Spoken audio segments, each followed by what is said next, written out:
Ashley Cooley, and this is my persuasive speech. Here are my note cards.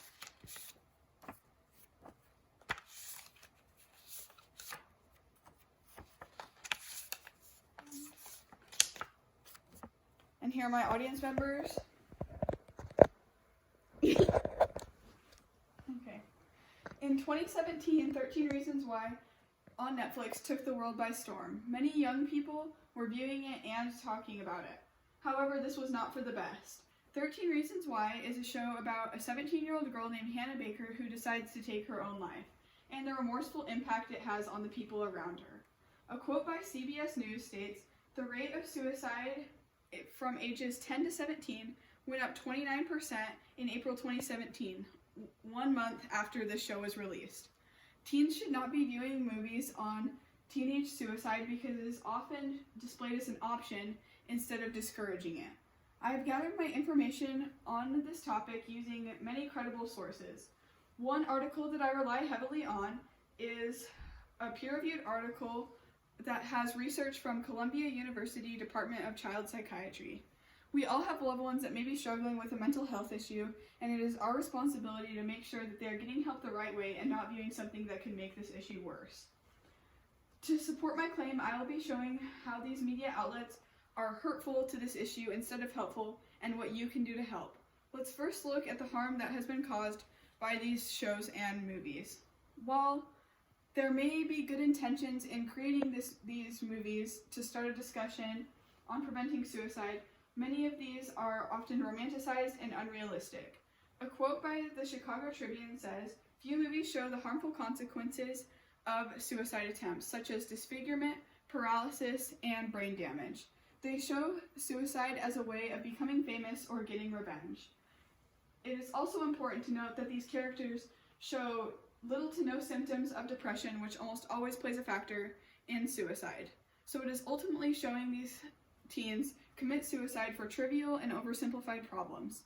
A quote from the Seattle Times says that these teenagers are displayed so positively that they could ultimately be a role model for teens that are already contemplating suicide. The serious mental health issues that go along with suicide are often ignored or seriously downplayed, so it is showing a happy kid who decides that suicide is the choice for them. Imagine teens with a mental health issue such as anxiety or depression viewing these shows or movies. They see these happy kids choose this path and believe that it could be the path for them as well. Sadly, this was the reality for many who viewed Virgin Suicides, Ordinary People, Suicide Club, and 13 Reasons Why. Clearly, there's many serious consequences to this issue. As I mentioned previously, there was a spike in teen suicide numbers after 13 Reasons Why was released. A similar trend occurred after many of these other shows or movies were released as well. Even if teens did not decide to commit suicide right after watching these, the idea has been planted in their heads and they could choose this as a viable option for them down the road. A quote by the Globe and Mail states that the 13 Reasons Why romanticizes suicide and mental illness. This explains that suicide is not a way to go about seeking revenge, though for a teen watching this at home, it is painted this way. While you may not struggle with a mental health issue or suicidal thoughts, many teens around you may. They're young adults and they deserve to live a long and happy life. While this is a horrible issue, there are things that we can do to prevent it. The first and most important solution is speaking up and educating our youth on mental health issues so they do not go to these over-glorified sources and get wrong information. I believe that if we take 3 steps to create a better outreach program for teens at home and at school, then there will be better results in preventing this. The first option is parents should teach their kids from a young age the importance of expressing their emotions in a happy and healthy way. Kids should feel comfortable coming to their parents after they've had a sad or hard day or if they're going through something at school. Open communication between children and parents is key. Secondly, we should start educating middle schoolers about identifying a mental health issue and the symptoms of it so they can not only identify the symptoms of this in themselves but also in their peers. And lastly, we should have a better outreach program in school in general. Many students don't even know their counselor and feel there's nowhere to turn to in the school system. I believe if the counselor school counselor visited the classrooms on a more regular basis, then they would see this as a friendly face and someone who's approachable that they could come to in the school system.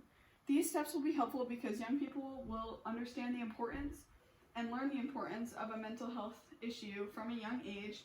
They'll be able to identify the symptoms of one in not only themselves but also their peers, and they will know of adults to talk to, hopefully at home and at school. However, this is helpful for kids who have a strong support system at home and also those who rely more on the support system of the school. These solutions will need consistency and implementation, but ultimately that is what will make them effective. Some may counter that we do not have the funds in the school system for programs like these. However, I've seen firsthand a program called Second Step brought into my elementary, middle, and high school. If funds are moved around, if there's a will, there's a way.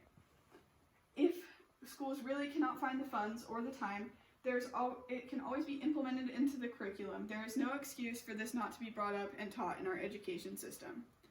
While the solution for teens to stop seeing a glorified version of suicide will be hard and take lots of work, it will be worth it in the end. Imagine a bright young student who begins to have problems with their peers. Their grades begin to slip and they question their self-worth. Instead of going to a good outreach program or a trusted adult to help them get help, they view a movie on teenage suicide where a happy kid is painted facing similar problems as them, and they choose to commit suicide, so it leads this teen on a dark path. However, with more sources for outreach, this could save their life. The well-being of the young adults in our community is in our hands. In closing, movies and shows on suicide are hurtful. There are better ways to discuss these topics with young people than on a TV screen. These shows and movies are glamorized and unrealistic. Suicide should never be viewed as an option. We need to teach young people the importance of mental health and where to go to for help before Hollywood does. Most importantly, we need to begin speaking up about mental health to make those who are struggling feel less alone. If we do this, then we can save lives. Thank you. All right. Here are my note cards again.